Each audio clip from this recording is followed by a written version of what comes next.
President Taye Atske Selassie bids farewell to 3 ambassadors. Ethiopian President Taye Atske Selassie extended his farewell to the ambassadors of Canada, Sweden, and Saudi Arabia, whose terms have concluded. The president bids farewell to Hans Henrik Lundqvist, the Swedish ambassador to Ethiopia, Joshua Taba, the Canadian ambassador to Ethiopia, and Fahad Al-Humidani, the Saudi Arabian ambassador to Ethiopia. On the occasion, President Taye commended the ambassadors for strengthening bilateral relations in various sectors during their tenure. In particular, the president lauded the ambassadors for their initiatives to further strengthen trade, investment. I'm very proud of what we've achieved during my time in Ethiopia as ambassador. We've strengthened what was already a good bilateral relationship, but brought it to a higher ground. We've made important commitments to Ethiopia. We'll be building a new chancery. We have an expanding footprint of diplomats in the country.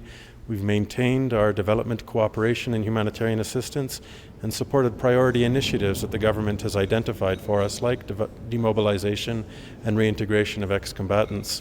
We've established a new Canadian-Ethiopian Chamber of Commerce that we think will attract additional Canadian investment over the coming years, and we've worked with many different stakeholders across the country to strengthen people-to-people ties. Indicated that their efforts align closely with the government's priority sectors.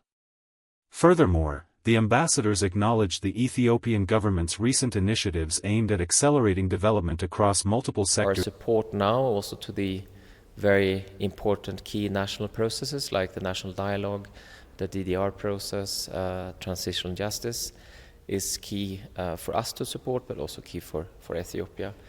Right now, when we look at the economic reforms happening in the country, this has been very important for me to bring Swedish companies to improve the trade between Ethiopia and Sweden.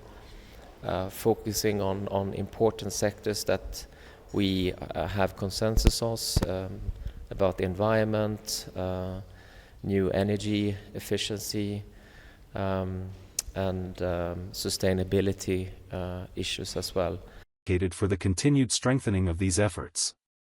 The ambassadors reiterated their dedication to enhancing bilateral relations.